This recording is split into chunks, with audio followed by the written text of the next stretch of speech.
ወደ በትግራይ ጦርነት ወቅት አዲስ አበባ ላይ ቤትህ በተደጋጋሚ ተበርብሮ እንደነበር ሰምቻለሁ።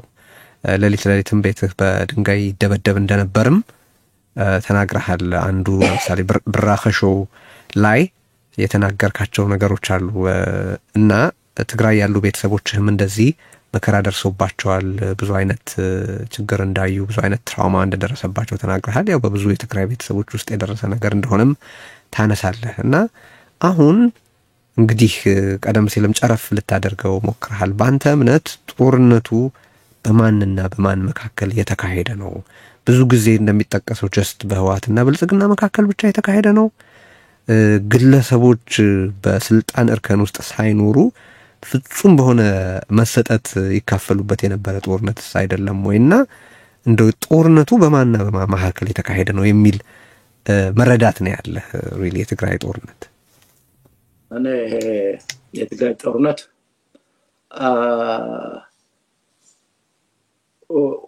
በሁለት ደረጃ ነው የማየው። ሁለት ደረጃ ከፍዬ አየዋለሁ። ሂደት ነው፣ ትልቅ ሂደት ነው።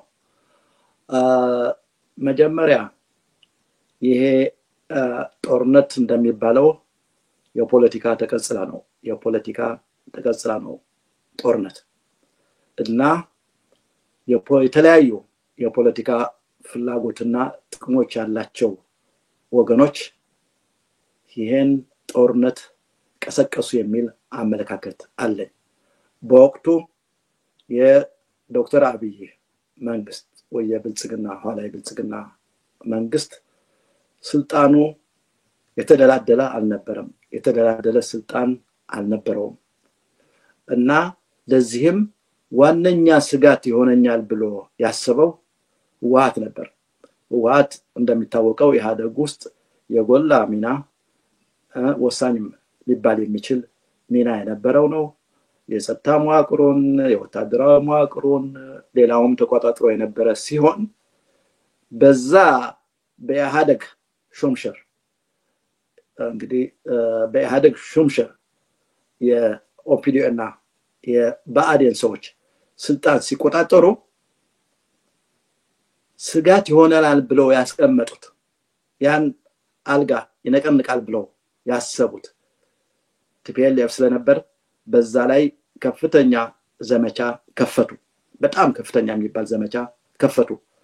እንዲያውም የፖለቲካ ዘመቻ ከፍተዋል።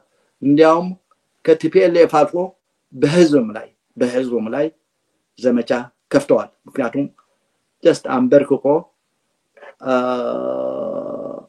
ስልጣናቸው እንዲቀጥሉ ለማድረግ። ስለዚህ በመንግስት በኩል የነበረው ፍላጎት፣ የጥቅም ፍላጎት ይሄ ነበር። ስልጣን ለማደላደል ሲጀመር ማለት ነው። ፖለቲካው ይሄ ነበር።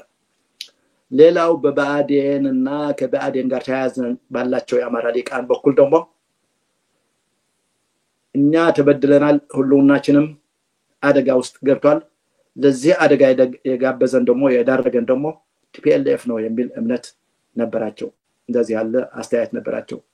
አልፎም ቲፒኤልኤፍ ብቻ ሳይሆን የትግራይ ህዝብ ለዚህ ተጠያቂ ነው የሚል አቋም ነበራቸው።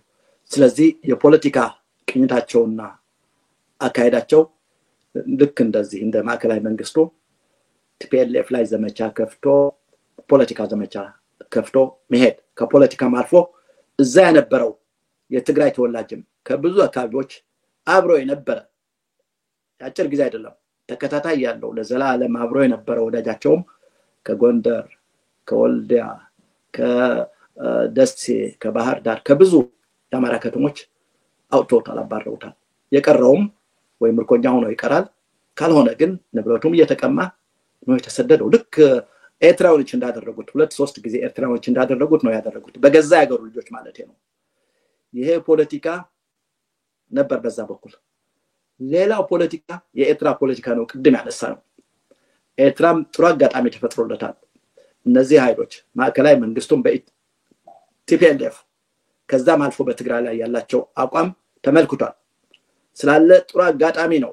ቅድም ያልኩ የህልውና ስጋት ብሎ የገለጸው ህወሓትና የትግራይ ህዝብ የሚያደቅበት ሁኔታ ተፈጥሮለታል ስለዚህ እነዚህ የፖለቲካ አቋሞች ወይ ዲስፖዚሽኖች ለጦርነቱ አንድ ምክንያት ነበሩ በሌላ በኩል ቲፒኤልኤፍም ከስልጣን ተነጥቋል ከማዕከላዊ መንግስት ተባሯል ተዳክሟል በአጠቃላይ እና ያልሞት ባይ ተገዳይነት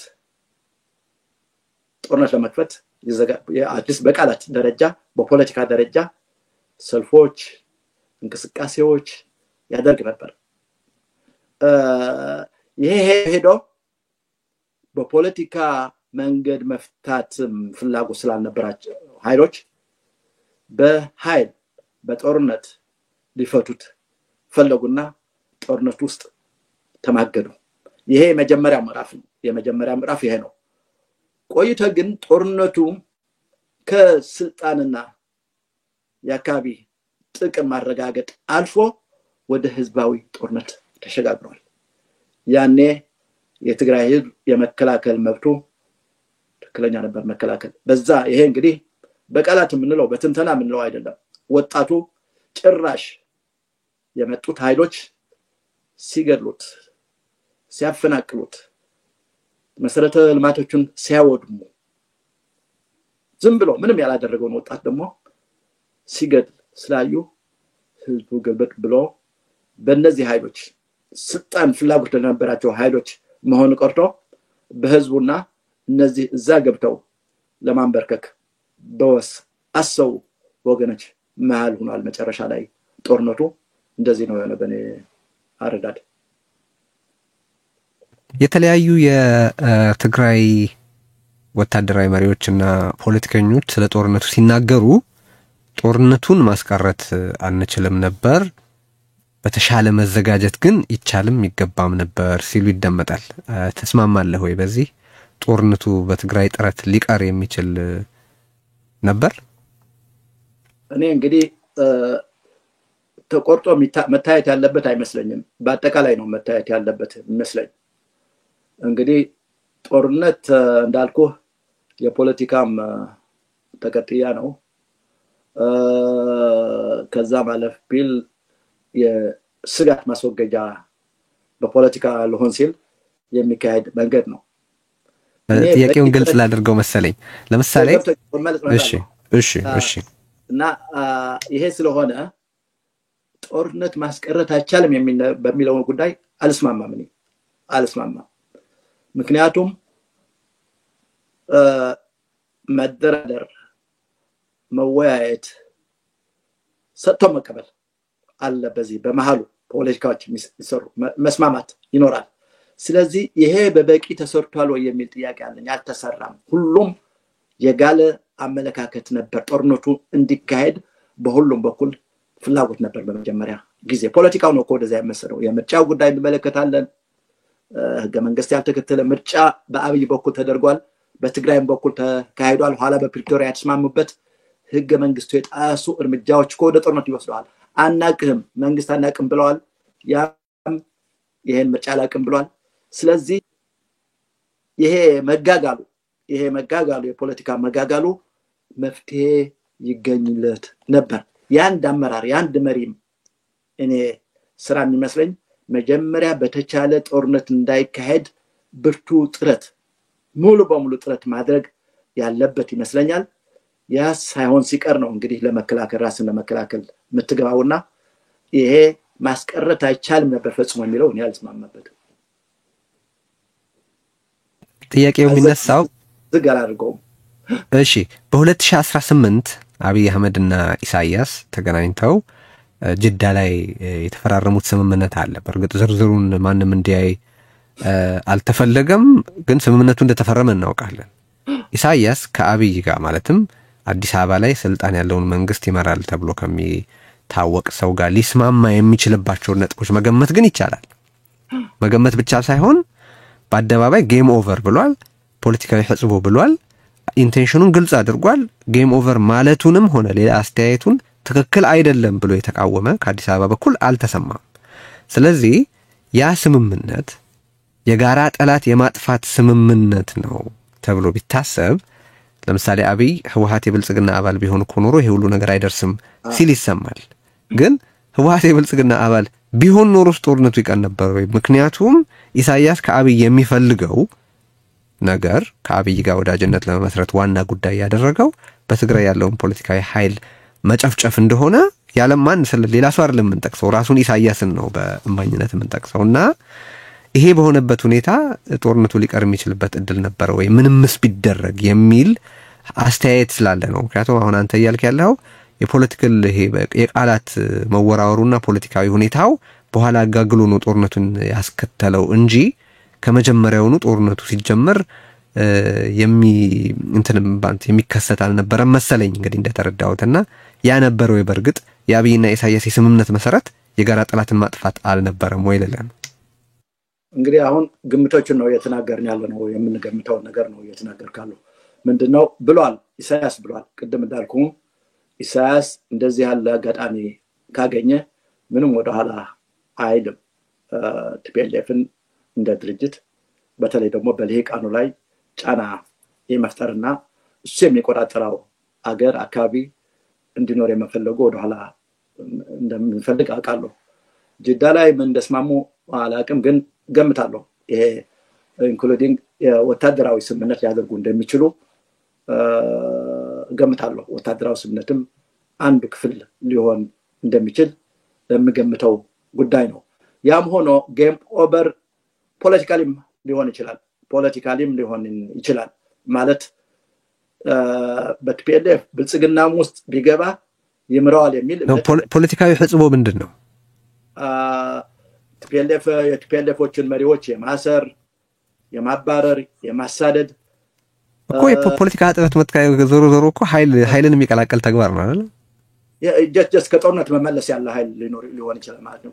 ጦርነት ከፍተኛ ኃይል ብዙ አይነት ነው። የሶማሌ ጉዳይ እኮ አይተናል። አብዲ ኤሌን አልፈለገውም፣ አስሮታል፣ ከነተከታዮቹ አስሮታል። በርከት ያለ ኢሳያስ ግን በዚህ አካባቢ የፖለቲካ እጥበት መካሄድ አለበት፣ ትግራይን ጨምሮ የፖለቲካ እጥበት መካሄድ አለበት ሲል የፖለቲካ እጥበት ምንድነው? የፖለቲካ እጥበት ሪኦሪየንቴሽን ማለት ነው። ይሄ የነበረው የቲፒኤልኤፍ አስተሳሰብ አስወግዶ ማለት እሱ በሱ አስተያየት ይሄ ነው የኤርትራን ጥቅም አይጻረርም፣ የቲፒኤልኤፍ አቋም የኤርትራን ጥቅም ግን ይጻረራል ብሎ ስላሰበ ይሄን ነገር ማስወገድ ማለት ነው የፖለቲካ። ኦኬ፣ ስለዚህ ሲያስወግድ ኃይል እንደሚቀላቀል ከቃላቱም ከሻዕቢያም ያለፈ ድርጊትና ከባህሪው ተነስተን ምን ሊያደርግ እንደሚችል ምን አስቡ ይሄን ቃል እየተጠቀመ እንደሆነ ግልጽ ነው። መጀመሪያ ልኳል እኮ ወደ ለማሰር የቲፒኤልኤፍን መሪዎች ወይ የደህኖችን ለማሰር ልኳል። ይሄ በጸጥታ ደረጃ የሚደረግ የኃይል ነገር ሊኖር ይችላል፣ ያስራል። ምክንያቱም የእስር ማዘዣ ማስቀምጠዋል፣ የተለያዩ አስቀምጠዋል እኮ እና እነዚህን ሊያስር እነዚህን ለመቆጣጠር የመፈለግ እርምጃዎች የጸጥታ እርምጃዎች ይወሰዱ ነበር። ይሄ ብልጽግናም ቢሆን ማለት ነው አይቀርም። ይሄ ምክንያቱም ኦልሬዲ ቋስጨውታል ህዝቡ አቅርቦ እንደ ይሄ ነገር ተፈጽሟል ብሎ በተናጠል ሌሎችን ሳይመለከት ቲፒኤልኤፍን መሪዎች ብቻ የሚወነጅል እንቅስቃሴዎች አድርጓል። ስለዚህ የቲፒኤልኤፍ መሪዎችን ያስር ያሳደድ ይችል ነበር። ይሄ እሱ ጋር ትንሽ ሐሳብ እንድትሰጥ ፈልጌ ነው፣ ይቅርታ አቋረጥኩ። ግን ኦኬ ህወሓት አሁን ስለ ፖለቲካል ሪኦሪየንቴሽን ነው እየተናገርን ያለው። ማለት ህወሓት 40 ምናምን ዓመት በህብረተሰብ ውስጥ የቆየ በተለያየ ደረጃ ሊሆን ይችላል፣ በተለያየም ጊዜ ታነሳዋለ። አስተሳሰቡ ቀላል የማይባል ደጋፊ ያለው ሆኗል። ዝም ብሎ የፓርቲው አባላት ቁጥር እንኳን ይጠቀስ ቢባል በመቶ ሺዎች የሚቆጠሩ አባላት ያሉት የሆነ ጊዜ ሲጠቀስ ነበር፣ ወደ 700 ሺህ ደርሷል ምናምን ሲባል። ስለዚህ ፖለቲካል ሪኦሪየንቴሽን ሲሆን በዚህ ደረጃ ያለን ፓርቲ ፖለቲካሊ ህብረተሰቡን ሪኦሪየንት አደርጋለሁ ሲባል ከአጠቃላይ ፍጅት ውጭ ሊካሄድ የሚችልበት መንገድ አለ። ይሄ አይ ዶንት ኖ እሱ እንግዲህ እንዴት እንደሚቀጥል አልፈግም። ይሄ ጦርነቱ መነሻ ነው ያነሳው ያለው እንጂ እሺ። አይ ሻዕቢያ እንደዛ ሲል ቀደም ሲል አንተ ራስህ ባነሳኸው የትግራይ ጄኖሳይድ ማለት በትግራይ ውስጥ ህወሓትን ከዛም ልሂቃን ከዛም ህዝቡን ሳይቀር ተጠያቂ ያደረገ ነው ቋሚ ፖሊሲያቸው ይሄ ነው ካልንና የሻዕቢያን ሬኮርድና ባህሪ ከግምት ካስገባን ሲደመር ፖለቲካ እጥበት የሚለውን ቃል ማግኒቲዩዱን ካየን ከዚህ ውጪ ባለ ድምዳሜ ላይ ልንደርስ እንችላለን ወይ ማለት ነው? ቀጥል። ያደርገዋል ግን የግድ ጦርነት ሻዕቢያ ኃይል ገብቶ እንደዚህ እንዳደረገው ሬፕ በማድረግ ህዝቡን በማጥፋት ጄኖሳይድ በመፈጸም ይፈጸም ነበር ወይ ሌላ ጥያቄ ነው ከዛ በመለስ ሊሆን የሚችል ነገሮች ግን ሊኖሩ ይችላሉ ይሄ ጥፋት እኮ የግድ እዛ ጄኖሳይድ መድረስ አለበት ወይ የፖለቲካ ጥፋት ለማድረግ ጄኖሳይድ ድረስ መሄድ አለበት ወይ ጦርነት ድረስ መሄድ አለበት ወይ የሚለው ነገር ይነሳል ግን አመለካከቱን ዋናው አንኳሩን ያመለካከት ሰብሬዋለሁ ካለ የፖለቲካው ጥፋት ተፈጽሟልና ከጦርነት በመለስም ሊካሄድ ይችል ነበር የሚላል የሚችል ነበር ይሄ ነገር የበላይነት ትግራይ ውስጥ ቁጥር ቢኖረው ብልጽግና እንግዲህ ሻዕቢያ አይገባም ነበር እሱ ነው የሚፈጽመው ብልጽግና ነው ሊፈጽመው የሚችል የነበረው ይሄ ፖለቲካ ጥበት የፖለቲካ መሪዎችን ያስወግዳል ሌላ የራሱ አስተሳሰብ ይሄ ብልጽግና የሚባለውን አስተሳሰብ ለመትከል ይሞክር ነበር ይሄ ግን ወደ ጦርነት ያን ያህል ጦርነት የግድ ይኖር ነበር ብዬ ለማሰብ ግን አልችልም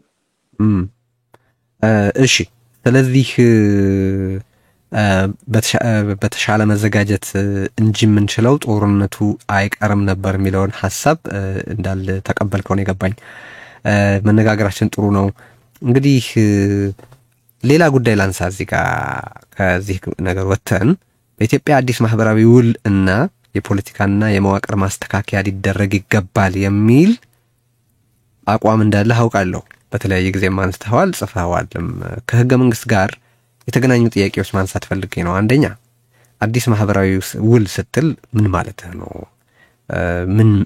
ምን አይነት ለውጥ ነው እየጠየቅ ያለኸው የሚል ጥያቄ አለኝ እስቲ እሱን ካነሳው በኋላ ሌላ ጥያቄ አነሳለሁ ከህገ መንግስት ጋር የተገናኙ መልካም እንግዲህ ቅድም ያነሳሁት ነገር አለ ኢትዮጵያ አሁን ባለችበት ሁኔታ እንደ ሀገር መቀጠል እድል ሊኖራት የሚችለው እንደ አዲስ ያሉት ኃይሎች በአጠቃላይ በአገሪቱ ያሉ ኃይሎች እንደገና መደራደር አለባቸው ቅድም መግቢያው ላይ ያስቀመጥኩት በጣም ከፍተኛ የሆነ ፖለቲካዊ ቀውስ ውስጥ ገብተናል ከፍተኛ ማህበራዊ ቀውስ ውስጥ ገብተናል እንዲያውም ይገናኙ የነበሩ አገሮች ጎረቤቶች ሁሉ የተቋረፉበትና የተጣሉበት ወደ ጦርነትም የገቡበት ሁኔታ ነው ያለው ለምሳሌ በአማራ በህዝቡ እንኳን ለለውም በልሂቃኑ መካከልና በትግራይ መካከል የተፈጠረው ይሄ ብሪጁ ድልድዩ ሰብረውታል ተሰብሯል ድልድዩ የነበረው መልካም ግንኙነት የንግድም የማህበራዊም ብዙ ባህላዊ ግንኙነቶች የነበሩ ተሰብረዋል በዚህ በጦርነቱ ሂደት ሌሎችም እንዲሁ በቤኒሻንጉልም በጋምቤላም በኦሮሞም በአማራም አሁን ጦርነቶች እየተካሄዱ ነው እና ብዙ ማህበራዊ መዋቅሮች ተሳስሩን የነበሩ ማህበራዊ መዋቅሮች ፈርሰዋል ለዚህም ነው የከፍተኛ የሆነ ማህበራዊ ቀውስ ውስጥ ነው ያለነው የሚለው ፖለቲካውም ያ የነበረው መሻሻል ተብሏል ሪፎርም ተብሏል ያልተባለ ነገር የለም ግን ጥብ ያለ የተለወጠ ነገር የለም መፍትሄ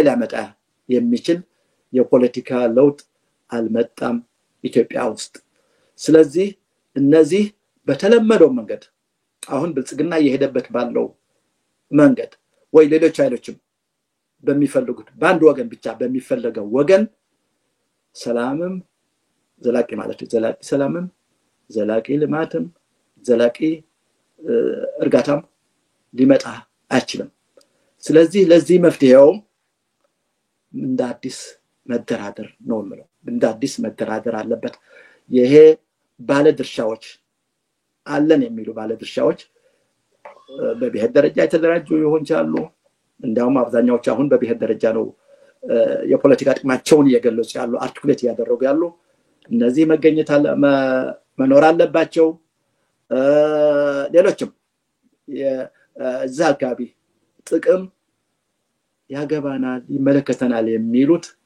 ነፃ በሆነ አግባብ ክርድር እንደገና ተደርጎ የመቀጠል ሁኔታ ይፈጠር ይችላል እላለሁ ከዛ ባለመለሰ ግን ሪፎርም የተካሄደ ነው ሽግግር የተደረገ ነው መደመር የተደረገ ነው ምናምን የሚለው ነገር ሁሉ መፍትሄ አይደለም የሚመጥን አይደለም ላለው የፖለቲካ ቀውስና ላለው ማህበራዊ ቀውስ የሚመጥን ስለሆነ ቁጭ ብሎ ሰከን ብሎ አስቦ ሌላ የመፍትሄ አቅጣጫ ማፈለግ አስፈላጊ ነው የሚለው።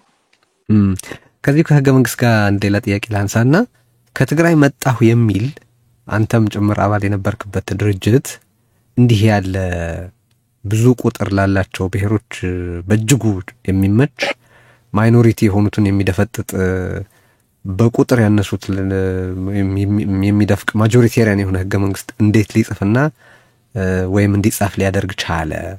ማለት ለምሳሌ አደረጃጀቱን ራሱ እና የክልል አደረጃጀቱን ስናየው ትልልቅ በመሆናቸው ምክንያት ሁለቱ ብቻ በመቀናጀት ከተቀናጁ ሁለቱ ብቻ አብዛሃ ሊሆኑ የሚችልበትን ምክር ቤት መፍጠር።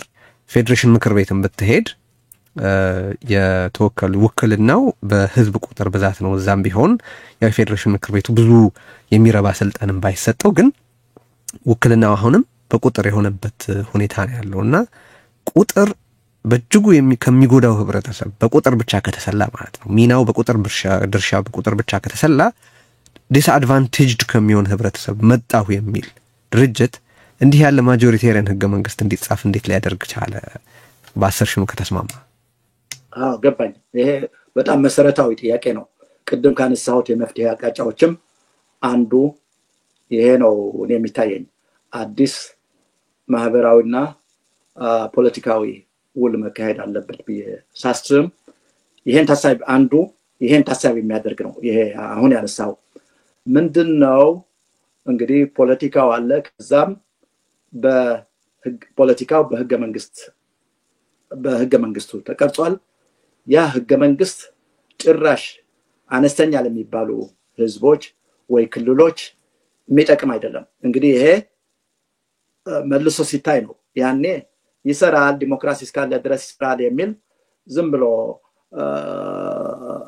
ግልብ አስተያየት ግልብ አመለካከት ይዘን የገባነው ነው። ይሄ እውነት መናገር አለበት እንጂ ከአቀራረጹ ከህገ መንግስቱ አቀራረጽ ጀምሮ በጣም በርካታ ህዝብ ያላቸው ክልሎች ወይ ወገኖች በቀጣይነት ለዘላለም በሚባል ደረጃ ስልጣኑን ተቆጣጥረው በነዛ ላይ ጫና የሚያሳድሩበት ሁኔታ የሚፈጠር ነው። ለምሳሌ የፌዴሬሽን ምክር ቤት ውክልናው አንድ ላነሳ ነው። ምንድነው የሚለው? ከየብሔረሰቡ አንድ ሰው ይወክልና ከዛ በተጨማሪ ለ1 ሚሊዮን ህዝብ አንድ ተጨማሪ ውክልና ይኖራል ይላል። እንግዲህ ይሄ ከተባለ ሐረሬን ውሰድ ወይ ጋምቤላን ውሰድ፣ እነዚህ ቤኒሻንጉልም 1 ሚሊዮንም አይሞልም እና አንድ ተወካይ ይኖራቸዋል ማለት ነው፣ እንደ ክልል ማለት ነው። ኦሮሚያ ብታይ 30 ሚሊዮን ካለው 1 + 30 31 ይወክላል። አማራ ክልል 25 ከሆነ 25 + 1 26 ተወካይ ይኖረዋል። ይሄ ማጆሪቲ ሞልቶታል ወይ ጥቂት በመጨመር ትንሽ በመጨመር ማጆሪቲ ይዛሉ ማለት ነው እነዚህ። እና በዘላቂነት የሚወስኑ ውሳኔዎች በተለይ ፖለቲካ መሰረቱ በዚህ በአገራዊ እሳቤ በመደብ እሳቤ በጋራ ጥቅም እሳቤ በማይሆንበትና የብሔር አስተሳሰብ ዋናው የፖለቲካ ማጠንጠኛና መሰረት በሆነበት ሁኔታ እነዚህ በቀጣይነት እንዲገዙ በቀጣይነት እንዲወስኑ የሚያደርግ ስለሆነ አንዱ መለወጥ ያለበት መሰረታዊ ነገር ይሄ ነው።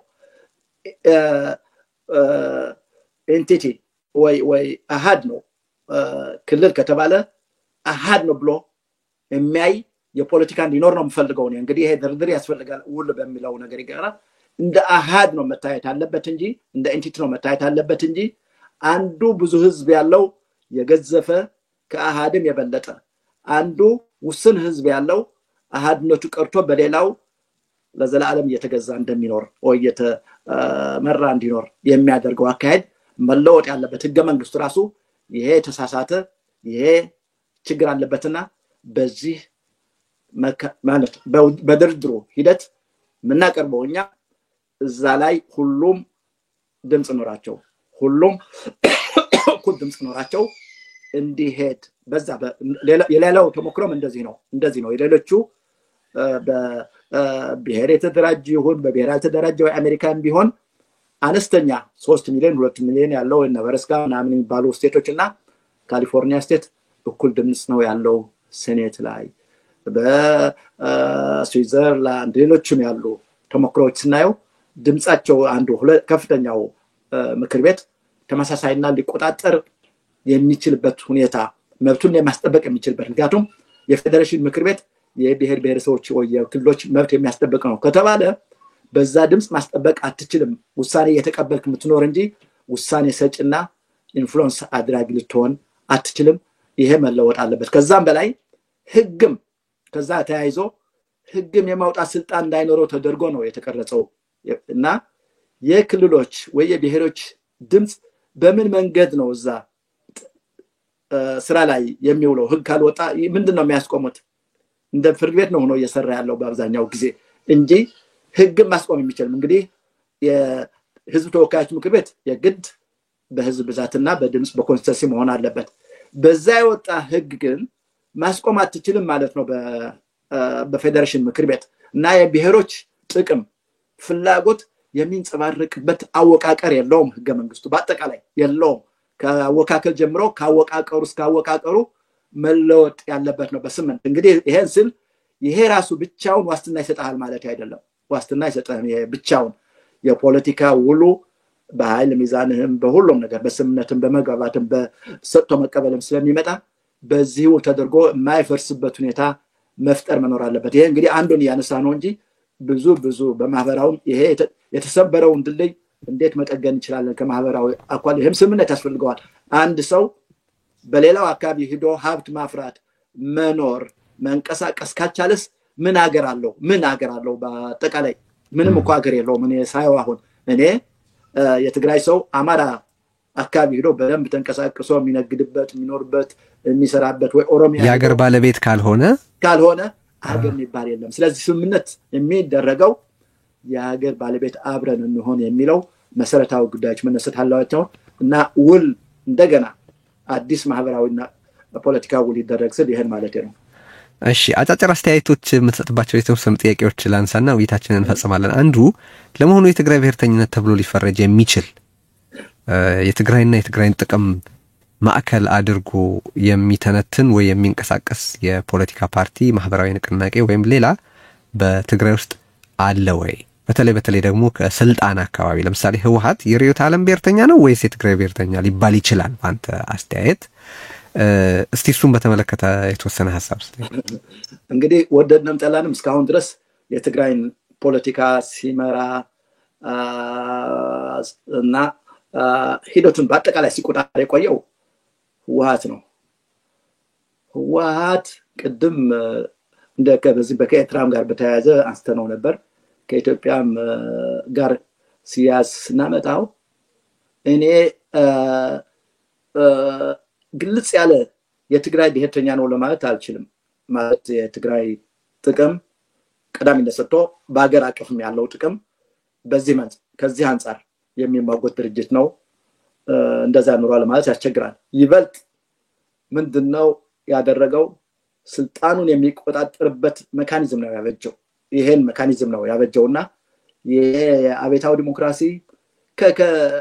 ከአይዲዮሎጂ እውነተኛው አይዲዮሎጂም አይደለም ሂዶ የተከተለው ግን ለመግዛት የራሱ ስልጣን ለማቆየት በሚያመቸው መንገድ ኢትዮጵያም ውስጥ ሊተገብረው ፈልጓል ትግራይ ውስጥ ይበልጥ ሊተገብረው ፈልጓል እንግዲህ ያተረፍነው ትግራይ ውስጥ ስታየው አፈናን ነው በጣም ጠንካራ የሆነ የማያላውስ አፈናን ነው የፈጠረው በዚህ አይዲዮሎጂ ስም እንጂ ህዝቡ ተመካክሮ ጥቅሜ እንደዚህ ነው የሚሆነው ከጎረቤቶች ጋር ያለኝ ጥቅም በዚህ ነው የሚከበረው በአገር ውስጥ ያለኝም ጥቅም እንደዚህ ነው የሚከበረው ብሎ ሊናገር ያስብ ሊያቅድ በሚችልበት ሁኔታ ገድሎታል የለም እኮ አሁን ነው ገና እየተነሳ ያለ ሊቆም ምህሮ የምትለው ገና አነስተኛ በሆነ በጣም እንጂ በዛ ማዕቀፍ ውስጥ በዛ ሳጥን ውስጥ ገብቶ የሚያስብ ኃይል ነው የፈጠረው በዚህ ሐሳብ ስልጣን ነው ክልልም ሲመጣ የስልጣን ነው ዋናው ጉዳይ በአገር ውስጥም ሲነሳ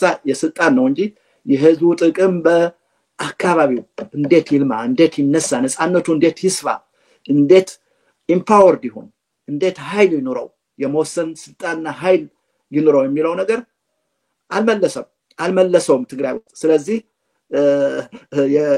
ከህዝቡ ፍላጎት ውጭ የትግራይ ብሔርተኝነት የሚባል ነገር የለም። በሀገር ውስጥስ ምን ቦታ ይኖረዋል? እንዴት ነው ጥቅሙ የሚጠበቀው? ቅድም ካነሳነው ጥያቄ አንፃር ከሌላ እንዴት ነው የሚጠበቀው? እንዴት ነው ዋስትና የሚጠበቀው? እንዴት ነው በሰላም የሚነግደው የሚኖረው የሚንቀሳቀሰው የሚማረው? ቲንክ አልመለሰም። ስለዚህ አሁን ያለው ውድቀት የዚህ ሁሉ ውጤት ለዚህ በትግራይ ደረጃ ለውድቀት የዳረገንም ይሄ ይመስለኛልና ህወሓት ፖለቲካው ያልኩት ሰንተሩ ስልጣን ያመራሩ ስልጣን ጠብቆ የመሄድ ካልሆነ በስተቀር የአካባቢው ጥቅም በደንብ ወክሎ በአገር ደረጃም በክልል ደረጃም የሚሄድ ሆኖ አልታየኝም። ለዚህ ሁሉ ችግር የዳረገንም እሱ ነው። አንድ ተከታታያችን የዚህ ጥያቄ መሰረት ምንድነው ብሎ ጠይቋል። ግር ብሎታል እና ጥያቄው እንደው ግልጽ ለማድረግ ያክል አንድ ከትግራይ መጥቻለሁ የሚል ድርጅት ከኤርትራ ጋር ኢንጌጅ ሲያደርግ ለምሳሌ የትግራይን ህዝብ ጥቅም ማያስቀድምበት ሁኔታ ከተፈጠረ ወይም የኤርትራን ጥቅም አስቀድሞ ኤርትራን የሚከላከል ሆኖ ከተገኘ ጥያቄው ይነሳል። አሊጀንሱ ለማን ነው? የትግራይ ፓርቲ ሆኖ እያለ በአንጻሩ የእገሌ ጥቅም ከተነካ እዋጋለሁ የሚሉ መሪዎች ያሉት ድርጅት ለዛ ህዝብ ጥቅም የቆመ ነው ወይ ሊባል ይችላል ወይ ተብሎ ሊጠየቅ ይችላል። አንድ ሁለተኛ ቀደም ሲል የህገ መንግስትን ነገር አንስተናል። ህገ መንግስት ላይ የኔ ህዝብ እንዴት ይወከላል በምክር ቤቶች ውስጥ ብሎ የማያስብ ድርጅት የትግራይ ብሔርተኛ ነው ሊባል ይችላል ወይ? ሶስተኛ የሚሆነው የትግራይ ተወላጅ በተቀረው የኢትዮጵያ ክፍል እየኖረ ያ ከትግራይ ውጭ ያለው የትግራይ ተወላጅ እንዴት ነው የሚኖረው? የሀገር ባለቤት እንዴት ይሆናል? መብቱ እንዴት ይረጋገጣል? ጥቅሙ እንዴት ዋስትና ያገኛል? ስለሚለው የማያስብ ድርጅት የትግራይ ብሔርተኛ ነው ሊባል ይችላል ወይ? በአጠቃላይ እሺ አይችልም። እንግዲህ ላቋርጥህና እንግዲህ ዞሮ የህዝብ ጥቅም ነው። እንግዲህ ብሔርተኛ ሲባል ሁለት ነገሮች አሉ። የጽንፉ ነው ዝም ብሎ በመፈክር ደረጃ በአንዳንድ ነገሮች ትግራዋይ ነኝ የትግራይ ጥቅም አስጠብቃለሁ ብሎ መሄድ አንድ ነገር ነው። ይሄ አይደለም እየተነጋገርን ያለ ነው። መሰረታዊ ጥቅሞች የአካባቢውን መሰረታዊ ጥቅሞች ይዞ ከሌሎች ጋርም በማይጋጭ መንገድ ይሄን ጥቅም የማራመድ ጉዳይ ነው።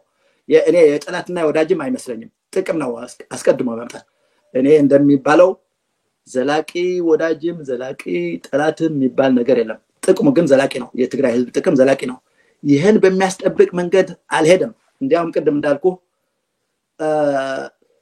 የኤርትራንና የትግራይን ጥቅም ሁለት በተነጻጻሪ ሳስቀምጥ የኤርትራ ጥቅም የቆመ ነው። እስካሁንም ድረስ እንደዛ ነው አመለካከቱና አስተሳሰቡ ይሄድ። ስለዚህ የትግራይን ህዝብ መሰረታዊ ጥቅም ማያስጠብቅ ከሆነ እና ለዚህም ሁሉ ጦርነት የጋበዘው የሄደ ድርጅት ስለሆነ በዚህ ረገድ የትግራይን ህዝብ ጥቅም አስጠብቋል ማለት ቅድም ካለው ከሌሎችም ጋር ባለው ግንኙነት እንግዲህ እኔ ይሄ ሰፊ አለኝ በዚህ ፕሮግራም ብቻ ነገር አለ። የትግራይ ጥቅም ሲባል ከሁሉም አንፃር ከባህልም ከኢኮኖሚም ከጫናም በአካባቢ ስለሚኖረው የተጽዕኖ በአካባቢ ማለት ከኤርትራ ከዚህም ካን በአፍሪካ ቀንድም በዓለምም ስለሚኖረው ተጽዕኖ ሁሉ አስቤ ሳይ ይሄን ጥቅም በደንብ አስቦ መርምሮ ይሄደ አይደለም። ስለዚህ የትግራይን ህዝብ ፍላጎት በደንብ አርቲኩሌት አድርጎ በደንብ ቀምሮ ይሄደ ስላልሆነ የትግራይን ህዝብ አስጠብቋል ማለት አይችልም። እንዲያውም አስበልቷል፣ ወደዚህም ደረጃ አድርሶናል የሚል አለ። አረና ፓርቲ በፖለቲካ ረገድ በአሁኑ ወቅት በህይወት አለ? በጊዜያዊ አስተዳደሩ ውስጥስ አባሎቻችሁ የተሳተፉበት ማለት ጊዜያዊ አስተዳደር ስል ይሄኛውን ሳይሆን የብልጽግና ጊዜያዊ አስተዳደር ውስጥ አባሎቻችሁ የተሳተፉት በፓርቲ ውሳኔ ነበር ወይ? እስቲ እነዚህ ሁለት ነገሮች ባጭሩ መልሰልን። ያ እንግዲህ ያለመታደል ሆኖ አረና በሁሉም በኩል የሚደበደብ የሚመታ ፓርቲ ነው ከተፈጠረ ጀምሮ ማለት ነው። 15 ዓመት ሆኖታል።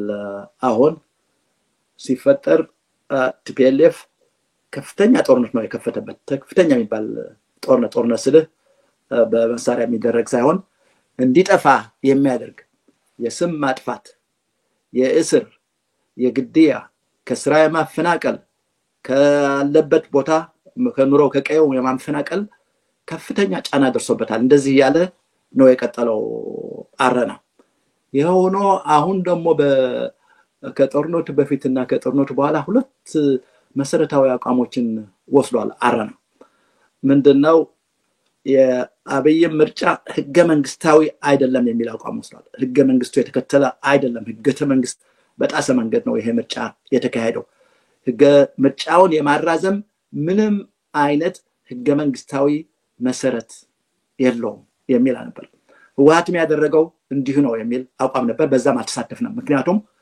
እንግዲህ ህገ መንግስቱ ይሰራል ወይ በስራ ላይ የዋለ ነው ወይ ተግባራዊ ሆናል ወይ ሌላ ነገር ነው ግን ጨዋታችን እሱን መሰረት አድርገን መሆን አለበት እስካልን ድረስ ካልወጥነው ድረስ እሱን ነው በዛ ነው መሄድ ያለበት መሰለኝ ስለዚህ ይሄ ስለሆነ ይሄን የጣሱ መልሶ ህገ መንግስት አለኝ የሚባል ነገር የለምና በዚህ ጨዋታ አንሳተፍም ሁለታችንም የሚደረገው ጨዋታ አንሰደፍልን እንደመድረክ በአብይ ብልጽግና ባድ ካደረገው ምርጫም ወጥተናል ራሳችንን አግለናል ቲፒኤልኤፍ ካደረገው ምርጫ አግለናል ይሄው ነገሮች እየተጋጋሉ ሲሄዱም ይሄ የምትሄዱበት መንገድ ፖለቲካ የተጋጋለው ፖለቲካ አገር አጥፊ ነው ሰላምን ምረጡ ተወያዩ ተደራደሩ ሌላ መፍትሄ የለም የሚል ምክረ ሐሳባችንን አቋማችንን እንገልጽ ነበር ይሄ በሁለቱም ይወደድ አልነበረም ጦርነቱ ከተገባም በኋላ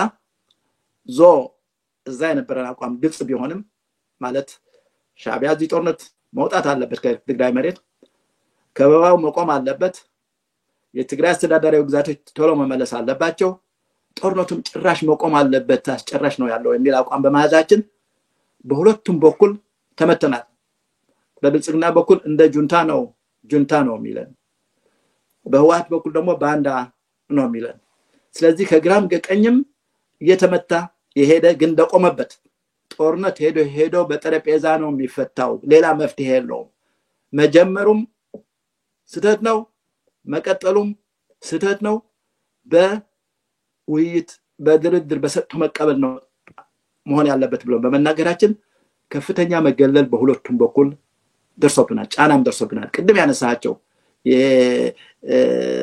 በግለሰብ ይሆን በቡድንም ከፍተኛ ችግሮች ነው ያም ሆነ ግን የአረና አንዱ ፐርሰፕሽን ወይ እይታ የሰው ያ በጊዜያው መንግስት ተሳትፏል የሚል ነው በዛ እንደ ፓርቲ ወስኖ አልተሳተፈም በእርግጠኝነት ምንነግር እንደ ፓርቲ አልወሰነም አልገባንም ግን ሊቀመንበራችን አብርሃ በዛ ያን ቢሮ ኃላፊ ሆኖ አገልግሏል አንደሞም ያንድ የፕሮፓጋንዳው ኃላፊ ሆኖ ኃላፊ ኮሰን ምክትል ኃላፊ ነው መሰል ሆኖ አሰርተዋል በዛን ጊዜ ይሄ የአረና ውሳኔ አልነበረም ቁጭ ብለንም ተነጋግረንበታል ይሄ የተደረገው ስተት ነው መሆን የለበትም ብለንም ተነጋግረን በግለሰብ የሚባል ነገርም የለም የድርጅት ሊቀመንበር ሆኖ ግለሰብን ሊል አይችልም ወይ ተሰሚሁን እንደዛ የሚባል ስለማይቻል ስተት ነው ብለን ራሳችንም ገምግመናል አቋማችንም እንዳልኩ ሰላም እንዲመጣ ድርድር እንዲመጣ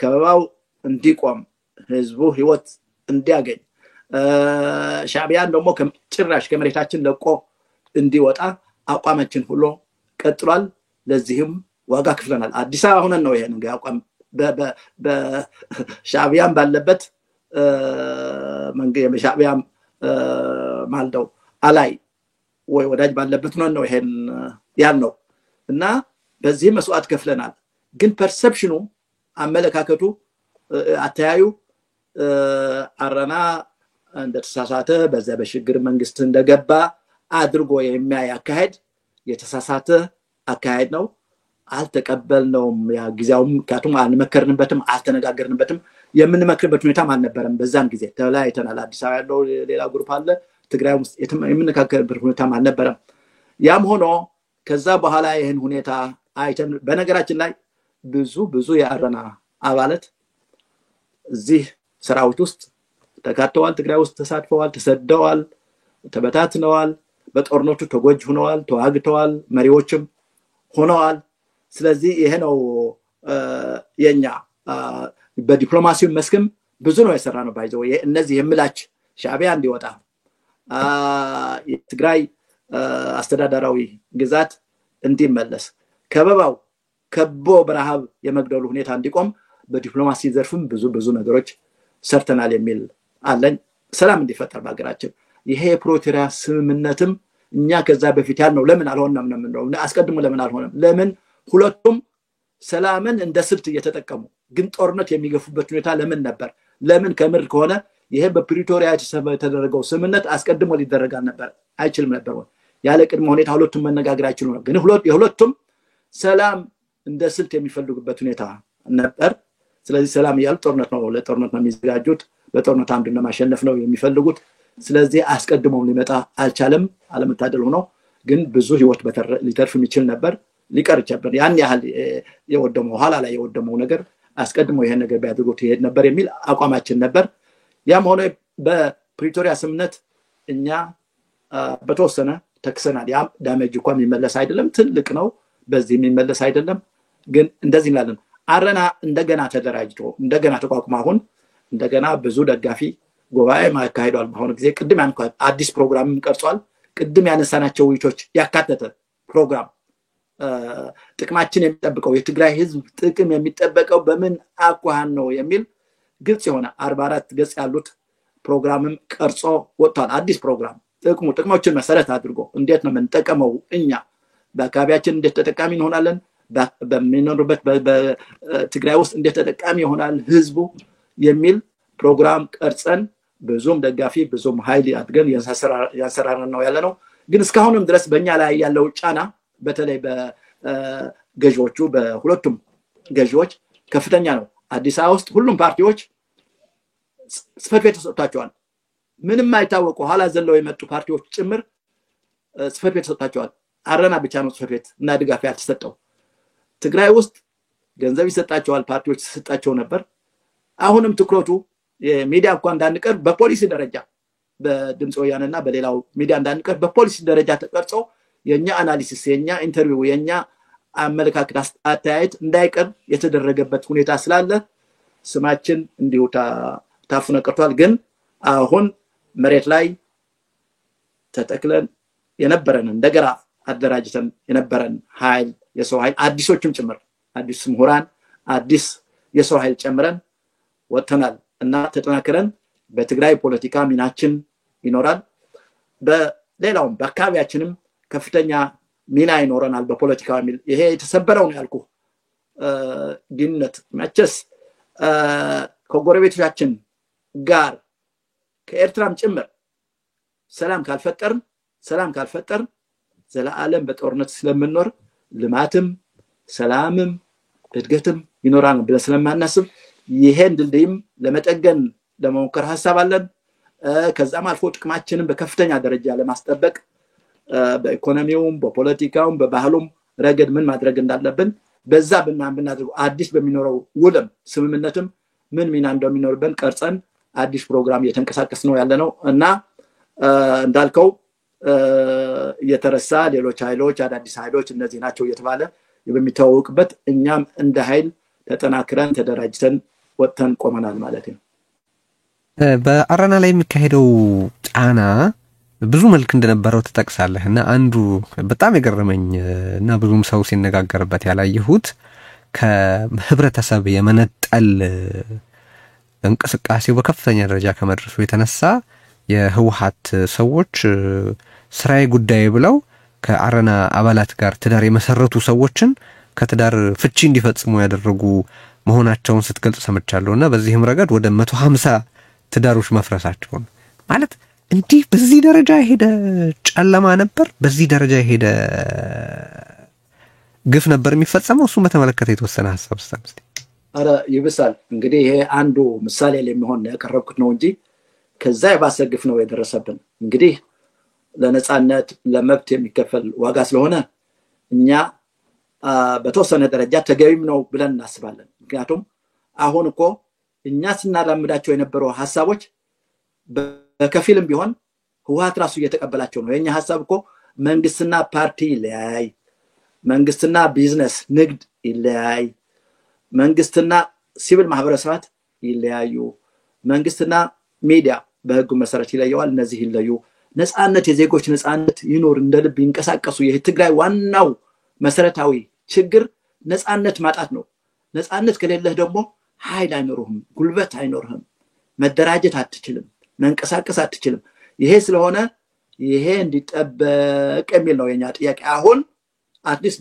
በህወሓትም ጭምር ይሄ አጀንዳ ዘርግቷል አትሊስት ቢያንስ ጌታቸው ረዳ መንግስትና ፓርቲ መለየት አለባቸው ከ15 አመት ከተበደልንበት በኋላ ይሄ ለኛ የተወሰነ ትንሽ የሚባል ካሳ ነው መንግስትና ቢዝነስ መለየት አለበት የሚል በራሱ በድርጅቱ ውስጥ ያሉ የተወሰነው ክንፍ ጭምር ጥያቄ ይሆናል የሌሎችን ፓርቲዎች ጉዳይ ይሆናል ቅድም ያነሳሁት አለ ደግሞ ይሄ የባህር በር የሚለውም እንዲያውም ጦረኞች ናችሁ ብለው ወንጀል ነው እኮ የሚደረገው ጦረኛ ኮንኮ በወንጀል ነው የምትከሰሰው በዛም ጊዜ ማለት ነው ጦረኛ ከተባልክ የታወቀ ነው ጦርን በመቀስቀስ በወንጀልም ተጠየቅ ትችላለህ ማለት ነው ይሄ ሲል የነበረው ኢህአዴግ ይሄ ሲል የነበረው ገዢው ፓርቲም አሁን የቀይ ባህርን ጥያቄ ባህር በር ጥያቄ ራሱ አድርጎ መያዙ አንድ ነገር ነው ማለት አቀራረቡ ከጊዜ አንፃር ከፍላጎት አንፃር ከመሰረታዊ አነሳሱ አንፃር ትክክል ነው ወይ አይደለም ሌላ ነገር ሆኖ የኛ ጥያቄ እንደዚህ ያሉ እየገቡ ይገኛሉ የደረሰብን ጫና ግን መገደል just አንዱ ሰው ኮኛ አባል በስድስት ሰዎች በቢላ ነው የተቆራረጠው ሰውነት በሙሉ አረጋው ገብረሃንስ የሚባለው የመጀመሪያው የኛ በቃ ቆራረጡት እንዳትደግሙ ተወዳዳሪ ነበር የፓርላማ ተወዳዳሪ ኢሚኒቲ ያለው ያለ መከሰስ መብት ያለው ሰው ነው እኮ እንደዚህ የተቆራረጠው የቆረጡ ሰዎች ነው እናቃቸዋለን አሁንም አሉ እናቃቸዋለን ፍርድ ቤት ማቅረብ አይቻልም እንጂ ሁመራ ላይ አዲስ አብርሃም ይባል ገድለው ቤቱ አስቀመጡት 2007 ዓመተ ምህረት ላይ አስቀመጡት አንዱ ደግሞ መርዛ ጠጡት መርጠቶ ሞተ ህክምና ብንሄድ እንጠይቅ ማን ይነግረናል እንዴት እንችላለን ፍርድ ቤት ብንካሰስ ማን ራሱ ዳኛ ራሱ ወሳኝ አጥበቃ በሆነበት ፍርድ ማስፈጸም አይቻልምና እና ጊዜው ሲደርስ ሁሉ ይመጣል ይሄ ሰዎች ፍቺ አጥንተን ያደረግነው ተጠንቶ ነው የተደረገ ነው ዝም ብለን በግምት አይደለንም ስንቶቹ ተፋቱ ሰዎች ሚስቶቻቸውን ይናገሩና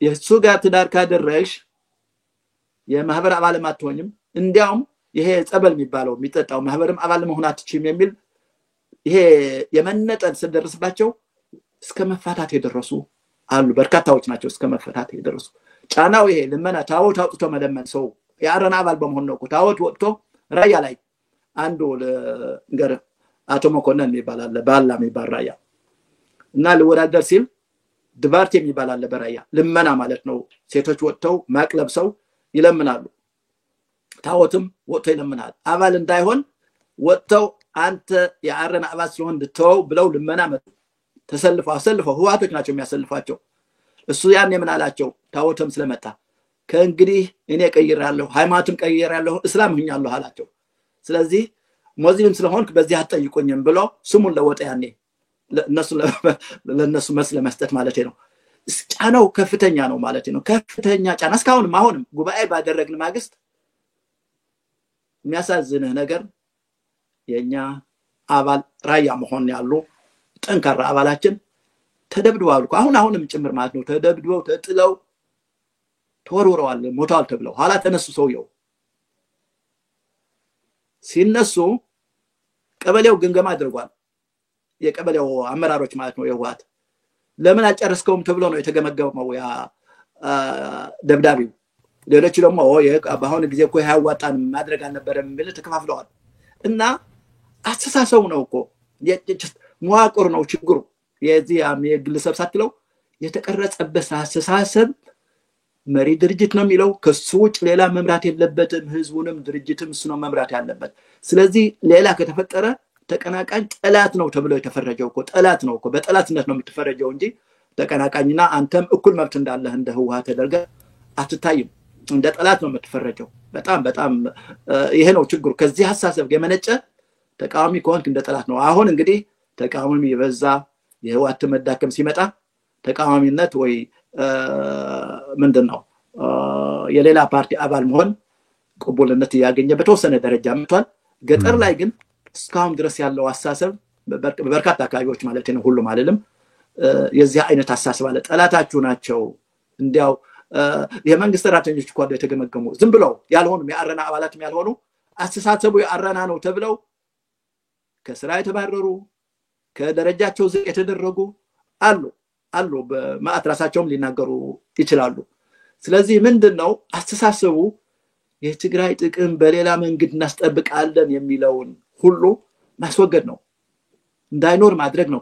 ከተቻለ እንደዚህ የህብረተሰቡ ጫና ፈጥሮ አብሮ በህብረተሰቡ ውስጥ እንዲገለል በማድረግ አሁን መዘክር የጻፈው አይታል አረናዊ ተብለው በጦርነቱ ጊዜ እንኳን ተለይተው ከህዝቡ ጋር እንዳይቀመጡ የሱ ምስክርነት አይተዋል። አሁን ነው ይቅርም ነው የኛ ምስክርነት ብቻ አይደለም። እና ይሄ ሁሉ ጫና ደርሶብን ነው ሄድነው። ግን ምንድነው ይሄን ሁሉ ስናደርግ የተወሰነ ለውጦች ሊመጡ ይችላሉ። የትግራይ ጥቅም በአንድ ፓርቲ ብቻ ሳይሆን በተለያዩ ጥቅም አራማጆች ነው የሚከበረው ብለን አምነን እስካሁን ድረስ አለን። የትግራይ ጦርነት በፖለቲካ ምህዳሩ ላይ የፈጠረው ለውጥ አለ? እንግዲህ ምን አለ ምንድነው የሆነው? ሁሉ ጊዜ ከቀውስ በኋላ ወይ በጎ ነገሮች ይከሰታሉ ወይ ደግሞ በጣም መጥፎ ነገሮች ነው የሚከሰቱት ከጦርነት በኋላ። እንግዲህ ይሄ በትግራይ ያለቀው ወጣት በጣም ነው የሚያሳዝን። በጣም በሚያሳዝን ሁኔታ ነው አሁንም ቁስሉ ያልሻረ ቁስለኛ የሆነው የሚያሳዝን ወጣት ለግለግ ወጣቶች በጣም ነው ያለቁት። ለጋዎቹ በጣም የሚያሳዝኑ አሁንም በክራንች የሚሄዱ የቆሰሉ የተፈነቀሉ በጣም የሚያሳዝነው ይሄ መልሶ መነገር የማይችል ነገር ነው። ያም ሆኖ ግን ከጦርነቱ በኋላ ጥያቄዎች መነሳት ጀምረዋል። በጎ ነገር ትግራይ ውስጥ ማለት ነው። ሁለት ነገሮች ቅድም ያነሳው ጥያቄ አለ። ወደ ጦርነት የገባነው የግድ ነበርን፣ የግድ ጦርነት ማካሄድ ነበረብን የሚል ጥያቄ የተነሳ ነው። አንድ ሁለተኛ እሺ የግድ ከሆነስ ዝግጅታችን ትክክል ነበር ወይ? ተዘጋጅተናል ወይ? ለጦርነት ተዘጋጅተን ነበር ወይ የሚል ጥያቄም የተነሳ ነው። ከዛም አልፎ በጦርነት ጊዜ የህወሓት ሚና ምን ነበር? ህወሓት ነው አካባቢውን መርቶ ያዳነ ወይስ ህዝቡ ነው ይህን ሁሉ መስዋዕት ከፍሎ ህወሓትን ያዳነ የሚል ጥያቄም የተነሳ ነው። ምንድነው ለምንድነው ወደዚህ የገባ ነው የሚለው ጥያቄ እንደ ጥያቄ ተነስቷል። በጎ ነገር ለምንስ የኛ ፖለቲካ ባንድ ፓርቲ ላይ ተወሰነ? ባንድ ፓርቲ ፍላጎት ባንድ ፓርቲ ተጽዕኖ ብቻ ለምን ሄደ? ይሄ ዋጋ አስከፍሎን ይሆን የሚል ጥያቄም እየተነሳ ነው።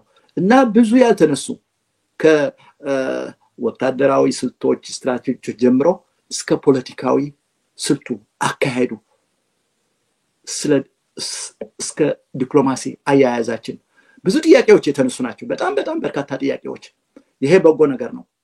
በትክክለኛ ማቋጫ ይኖራቸዋል ብዬ አልገምትም ሙሉ በሙሉ። ግን ቢያንስ ከጦርነቱ በኋላ አንዱ ክንፍ ለማለት ቻለው ቢያንስ አንዱ ክንፍ አንዳንድ ነገሮችን ማንሳት ጀምሯል። ቲፒኤልኤፍ መንግስትንና ፓርቲና ቁራኝቶ መሄድ በጣም ጎቶናል። ሁሉ ነገር ራስ ወሳኝ ሆነ። የመንግስትን ጉዳይ ራስ ሆነ። ቢዝነስ ማያዝቱም ተቆጣጥሮ መሄዱም በቃ ይሄ ሁሉ ዋጋ አስከፍሎናል።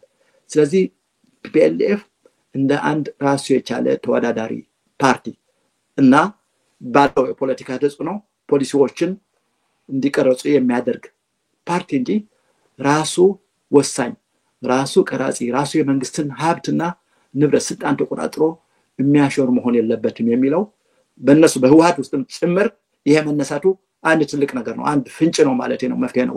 ስለዚህ የነጻነት ምንድናቸው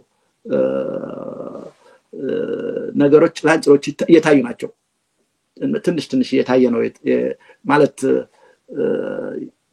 ባናዎች ምንድነው የሚባለው ነጻነቶች እየታዩ ነው። ጭላንጭል ተስፋ አለ። ተስፋ አለ። የተወሰነ ተስፋ እያየን ነው። በዛ ሁሉ እልቂት የሚያሳዝን እልቂት በኋላ ቢሆንም ስለዚህ አሁን ይሄ ፖለቲካ ወደ ኋላ የሚመለስ አይመስለኝም በኢሊቱም በመሆሮም ዘንድ የተስፋፋ የሄደ ስለሆነ አሁንስ ዝም ብለን መመልከት ተመልካች ነው መሆን ያለብን ወይስ ሁኔታዎችን ለመቀየር መንቀሳቀስ ነው ያለብን ለአንድ ፓርቲ ሁሉ ነገር አስረክበን ሰጥተን ነው መሄድ ያለብን ወይስ እኛም ተዋናይ የምንሆንበት እንቅስቃሴ ነው መኖር ያለበት የሚል በሁሉም ዘንድ እየተነሳ ነው ለእድገታችን ለለውጣችንና ስትራቴጂ እሳቤም እንድናገኝ አሁን እስካሁን ድረስ ሁሉ ነገር ፓርቲው ያደርገዋል በሚል ነው ሄደው ምሁሩም ሳይቀር ነው መሪ ድርጅት ብሎ አምኖ ፓርቲው የሚያደርገው ነገር የተቀበለ ሄደ እንጂ የፓርቲውን አስተሳሰብ በፓርቲው አስተሳሰብ ላይ ተጽዕኖ ማሳደር ለውጥ ለማሳደር የሚችልበት ሁኔታ አልነበረምና ካሁን ወዲያ በዚህ መሄድ ዳግም ጥፋት ነው እንግዲህ ብዙ ፈተናዎች አሉ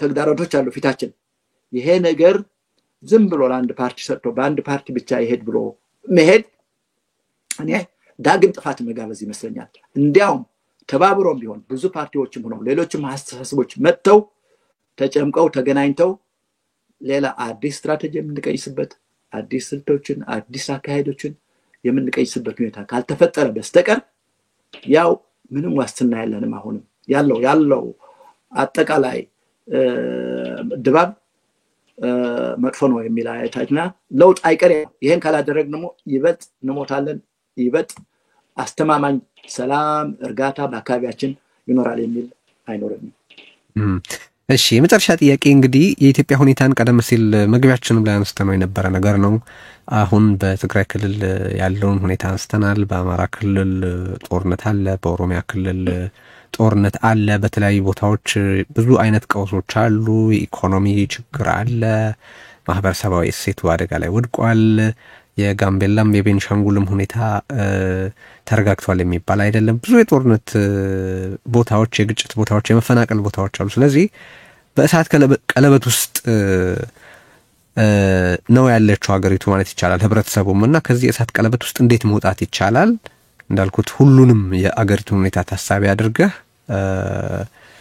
ምን መውጫ መንገድ አለው ሲጀመር ከዚህ በፊት በ2018 ስንነጋገር ሽግግር ነበር የምጠይቀው ማለት ሁሉ የሚካፈልበት መዋቅራዊ ለውጥ የሚካሄድበት ህገ መንግስቱም መሻሻል የሚደረግበት አይነት ለውጥ መካሄድ አለበት የሚል ነበር ጥያቄያችሁ አስተዋውሳለሁ እዚህም ሬዮት ስቱዲዮ ስንነጋገር ስለነበርና ዛሬስ ምን ትጠይቃለህ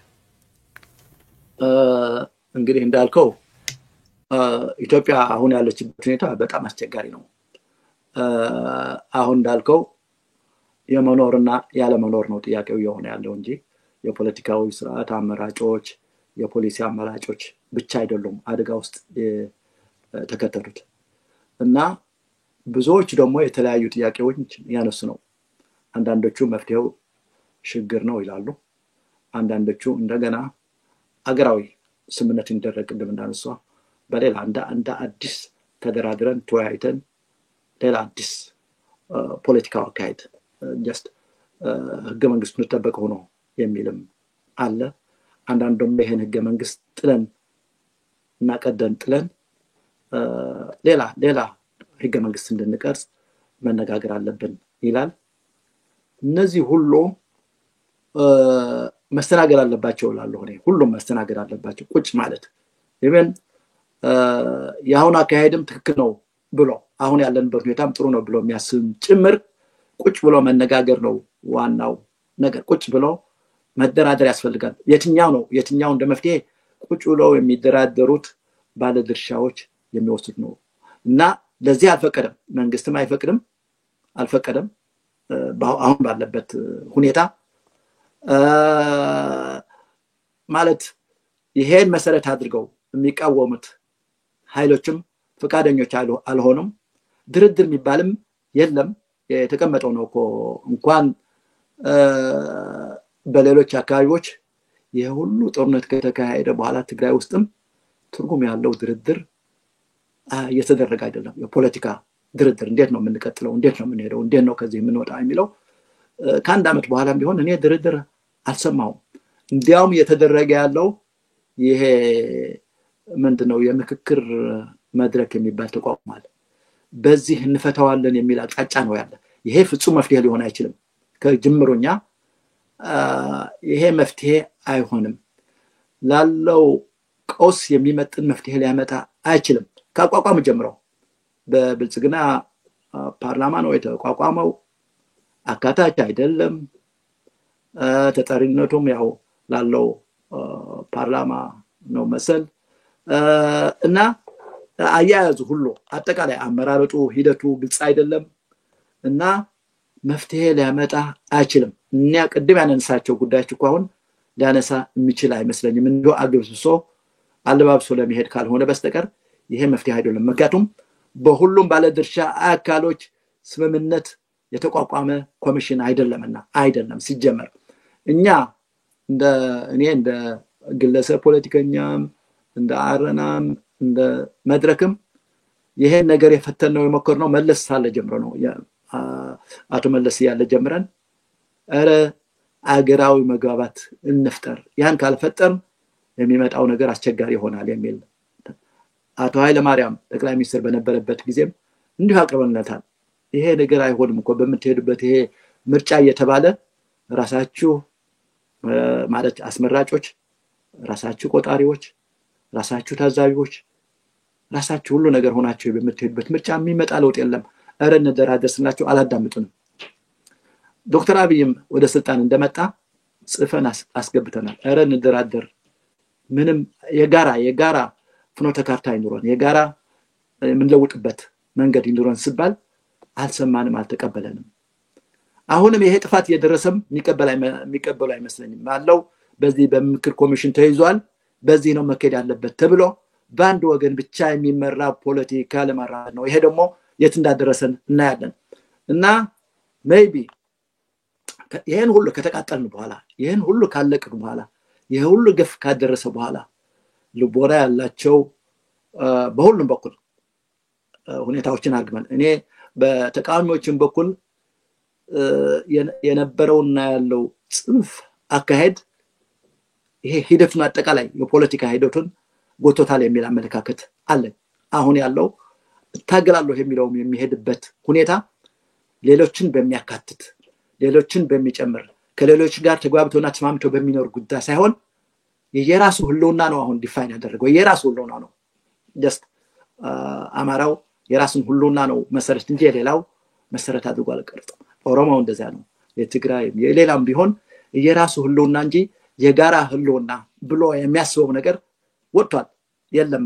ስለዚህ እኔ ይሄ ነው የሚል ቁርጥ ያለ የመፍትሄ ሐሳብ የራሴ የግሌ የለኝም። ግን አንዱ ነገር ግን እስቲ ቁጭ ብሎ ይነጋገር ሁሉም ባለድርሻ በጦርነት ውስጥ የተዘፈቀውም ከጦርነት ያገገመውም ጦርነት ቀስቃሹም ለፎርዛት ማተር እስቲ ቁጭ ብሎ ይነጋገሩና መፍትሄው ምንድነው? አዲስ የሽግግር መንግስት ባለው ህገ መንግስት ማሻሻያ ተደርጎ የሚሄድ እንዴት ነው ውሎች? አንድ ነገር ግን አንድ መቅረት የሌለበት ግን በኢትዮጵያ ስርዓት መሰረት አሁን እየተጠየቀ ያለው ይሄ ራስ ያለው እኮ ፌዴሬሽን የሚለው ኮንሰፕት እኮ በትክክል ስራ ላይ ስላልዋለ ይሄ የግል አስተዳደር የክልሎች አስተዳደር በጣም ሰፊ ነፃነት ተሰጥቶት ራሳቸውን የሚያስተዳድሩ በእውነት የሚያስተዳድሩበት ሁኔታ ካልተፈጠረ በሌላ በኩል በመሃል በፌደራልም በቂ ውክልና ከሌላቸው በፓርላማ ብቻ አይደለም በሲቪል ሰርቪሱ በሰራዊቱ በሀገረ መንግስቱ በአጠቃላይ በቂ ውክልና እስከሌላቸው ድረስ ኢትዮጵያ ትድናለች የሚል አስተያየት የለኝም። ስለዚህ የሚደረገው ውይይት ይህን ሁሉም ያካትት መሆን አለበት። እንዴት ነው ስልጣን ለክልሎች ወሳኝ የሚሆን በመሰረታዊ ጉዳዮች ራሳቸው እንዲወስኑ የሚደረግበት እንዴት ነው አንድ መነጋገሪያ ይሆናል። ሁለተኛው መነጋገሪያ መሃል ነው ደግሞ ዋናው ወሳኝ ደግሞ ሁሉም ነገር ኢኮኖሚውን፣ ጸጥታውን፣ ደህንነቱን የሚወስነው በመሃል ያለ እዚያስ እንዴት ይወክላሉ? አሁን ኃይል ያለው ብቻ ኃይል ያገኘ ብቻ ቀምቶስ በያዘው መሰረት ነው መተዳደር ያለባት ኢትዮጵያ ነው የምትባለው ወይስ እንደገና ተነጋግረን እንዴት ነው መሃሉም አካታች ወሰኑም ማለት ክልሉም ሰፊ ነፃነት ኑሮት የሚሰራበት ሁኔታ እንዴት ይፈጠራል የሚል ይሄ ነው የኔ ጥያቄ። ግን መፍትሄው እንዳልከው ሽግግር ሊባል ይችላል፣ የመግባባት ሊባል ይችላል። ግን ለውጥ መሰረታዊ የሆነ ለውጥ ግን ያስፈልጋል። እንዲህ የተደፋፈነ በኮሚሽን ውይይት የሚካሄድ በዚህ ሪፎርም የተባለ በየጊዜው የህግ ሪፎርም ምናምን ሪፎርም የተባለ ሳይሆን በመሰረታዊ ችግሮቻችን መምከር መነጋገር መቻል አለበት። ይሄ ባይዘው ለነገሩ በትግራይ ይሄ ነው መስራት ያለበት። ከእንግዲህ ይሄ ነው መስራት ያለበት። እንዲሁ የአንድ ፓርቲ ሳይሆን ተግባብተን ሁሉን የሚያካትት ነገር ይሄ ነው የሚያዋጣን ብለን ካልሄድ ይሄ ነገር ይሰራል። ለትግራይም ጭምር ለክልሉም ጭምር የሚሰራ መስሎ ይሰማኛል። እንዲሁ በደፈና የአንድ ፓርቲ አገዛዝ አለ ተቀበሉ አትቀበሉ ሳይሆን እስቲ ቁጭ ብለን ነጋገር። እንዴት ነው መውጫው መንገድ? እንዴት ነው የምንወጣው ካለንበት? እንዴት ነው በጋራ አስተሳሰባችንን የምናራምድበት ጥቅማችንን የሚያስጠብቅበት የሚል በአገር ደረጃም እንዲሁ ያንዳንዱ ጥቅም አቅርቦ መሃል የሚስማማን ነገር የምንፈጥር ከሆነ መፍትሄ ሊኖር ይችላል። አዘርዋይስ አሁን በምንሄድበት መንገድ ግን በኃይል ሊፈጠር የሚችል ያጭር ጊዜ መረጋጋት ያጭር ጊዜ ሰላም ይኖራል። ቀጣይ ግን አይሆንም። ያውም ወደ ባሰ አርማጌዶን ሊያስገባን ይችላል። በአሁን ባለው ኃይል ያለው ይግዛ፣ ጉልበት ያለው ይግዛ፣ ገንዘብ ያለው ይግዛ ካሄድ የሚያዋጣ አይመስለኝም። ስለዚህ ቅድም ያልኩት መሰረታዊ የፖለቲካና የማህበራዊ ቀውስ ውስጥ ነው ያለነው። ይሄን በሚመጥን ይሄን በሚፈታ መንገድ መነጋገር አለብን ነው ያን ያለው።